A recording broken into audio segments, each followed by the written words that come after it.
जहाँ जीव नहीं दिखते हैं उनको तो बचाने के लिए जैन साधु बहुत अच्छा प्रयत्न करते हैं, लेकिन स्लॉटर हाउसेस उसके बारे में विचार किया है? जहाँ कत्ल होते हुए इतने सारे जीवों को हम पैसे देकर उन्हें वहाँ से छुड़ाते हैं, उन्हें जीवन दान देते हैं, अभय दान देते हैं, लेकिन जैन साधु जिनका अहिंसा परमो धर्म ऐसा ही उनका एम है, तो फिर क्या उनका कर्तव्य नहीं बनता है कि उन्हें वहाँ से छुड़ाए? जैन साधु बिना पैसे कैसे उनकी रक्षा करते हैं और कैसे उन स्लॉटर हाउसेस को बंद करने में कोशिश करते हैं? बहुत सही प्रश्न पूछा आपने, और आज इसके आंसर से तो कई लोगों की आंखें खुलने वाली है। बात सही है कि आप पैसे देकर दुखी प्राणियों को, कत्ल खाने में कत्ल होते हुए प्राणियों को वहां से छुड़ाते जरूर हो, उनके आंसुओं से आप दुखी भी होते हो, लेकिन कभी विचार किया, एक तरफ तो पैसे देकर उनको छुड़ाते हो और दूसरी तरफ लेदर बैग्स, लेदर बेल्ट्स और लेदर शूज की डिमांड क्रिएट करते हो। अगर लेदर की डिमांड होगी तो एनिमल की सप्लाई तो होगी ही ना। आप एक तरफ पैसे देकर स्लॉटर हाउस से छुड़ाते जरूर हो, लेकिन जैसे ही आप लेदर स्टोर से कोई ना कोई बैग उठाते हो, वहीं पे एक जीव का कत्ल खाने में एडमिशन हो जाता है। ये किस प्रकार की जीव दया हुई? ये किस प्रकार का अभयदान हुआ? जैन साधु को तो जीवन भर के लिए इन प्रोडक्ट्स का त्याग ही होता है। वो ऐसी डिमांड ही क्रिएट नहीं करते कि जिसके कारण से एनिमल की सप्लाई कत्ल खाने में की जाए।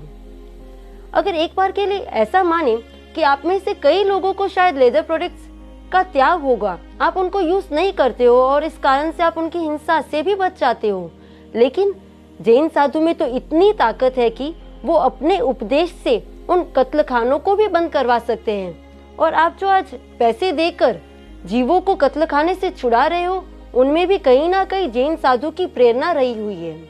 आप तो शायद एक आध जीव को बचा लेते हो पैसे देके, लेकिन जैन साधु तो ऐसे व्यक्ति जो रेगुलर नॉनवेज यूज करते हैं उनको भी अपनी प्रेरणा से लाइफ लॉन्ग के लिए नॉनवेज ही छुड़ा सकते हैं।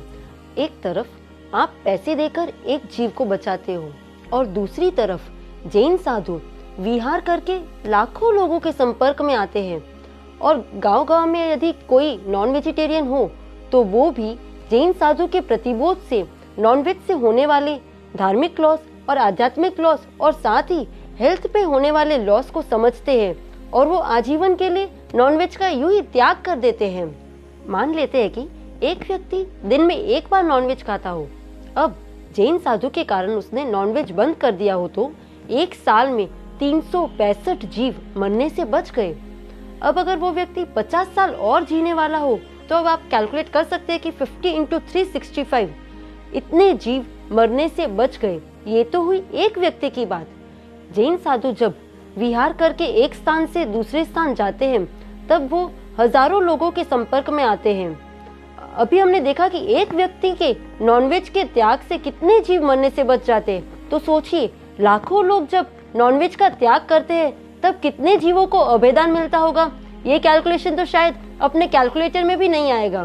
नॉनवेज के त्याग से अपनी आत्मा का कल्याण तो होता ही है, साथ में उन जीवों को अभयदान भी मिलता है।